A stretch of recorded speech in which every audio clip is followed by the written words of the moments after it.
So, hey everybody, this is me Raman Karthik. Welcome to my channel. If you're new, please go and subscribe. And don't forget to click on that bell icon to get more updates. So, in this video, we are going to see about an unsolved mystery about UFOs. So, let's begin our story. So, the Falcon Lake is located in the Whiteshell Provincial Park in the southern Manitoba, Canada. The lake is reputedly named for Métis poet songwriter Perry Falcon (1793 to 1876). So that gets the name Falcon. Falcon Lake is community in the Manitoba with a population of 390. So the history: on May 20, 1967, 51-year-old Stephen McCulloch was prospecting in Falcon Lake, Manitoba, when two UFOs appeared in the sky. He described them as two cigarette-shaped objects with humps in the middle. One of the objects then landed near him.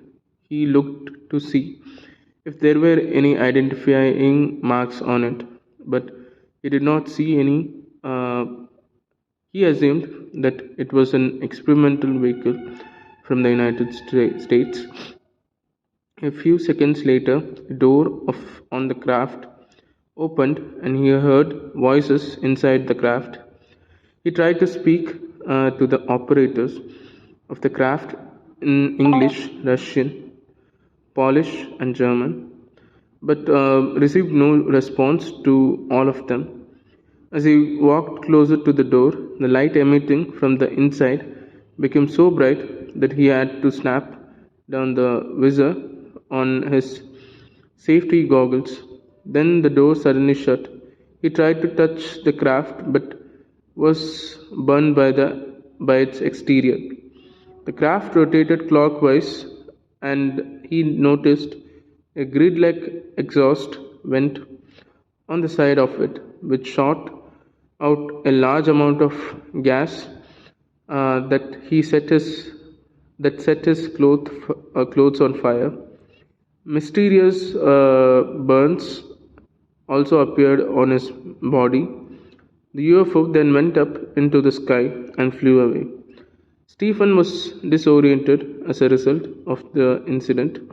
He tried to find his way back home, uh, but his compass was not working. 9 hours later, he arrived at home. He went to the hospital, complaining of the pain and sickness due to the encounter. For weeks, a strange sulfuric odor came from his body. He was tested for radiation poisoning, which came back negative. A few weeks after this incident, Stephen and a friend went looking for the site. After several hours, they found a burned out semicircle in the ground. The dead branches were found around the site. Within days, he took RCMP to the location of the landing site. To this day, no one has been able to explain what happened to him and or what the UFO was. But interestingly, the burns from it are still on him. So the background of this case would be like Stephen lived in Winnipeg, Canada, but he was in Falcon Lake on vacation with his wife and children.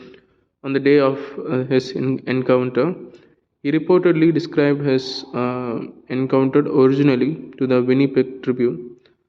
Investigations for this was the RCMP became involved soon after the encounter. On the day of the incident, Stephen refused to let an RCMP officer inspect his shirt or chest wounds. The RCMP officer described Stephen's condition in the incident report, stating that he had taken a black substances SIC, possibly wood ashes, and rubbed it on his chest. The RCMP officer also reported no visible burns to the back of his head, despite the damage to his hat. The RCMP became more skeptical When Stephen initially could not locate the landing site, they also learned that he had consumed large amounts of beer on the night before the encounter. However, in July he was able to locate the site, and the RCMP was able to locate radiation there at first. The health department wanted to quarantine the site. However, it was later determined that radium ran under the entire region, which caused the high radiation level. A year after this incident, Stephen and a friend returned to the site. They found some molten material that was radioactive. An analysis determined that the material was a type of silver that was difficult to obtain. It had been coated with pitch blende ore, which was blend of uranium and radium. It was believed that this was planted by someone who wanted to make Stephen's story more believable. So this case was aired on November 4th, 1992 episode. Results obviously unsolved. Nobody is still date could not answer for this. Stephen eventually died in 1999, but the burns remained on his body. Currently, the Canadian government identifies the case as unsolved. His family is still searching for the answer. So this is about the Falcon US UFO. So it's in you can find it in Netflix, and you can find other websites where this is has been explained uh, about this case. So please do like, share, and subscribe my channel, and don't forget to click on that bell icon to get more updates.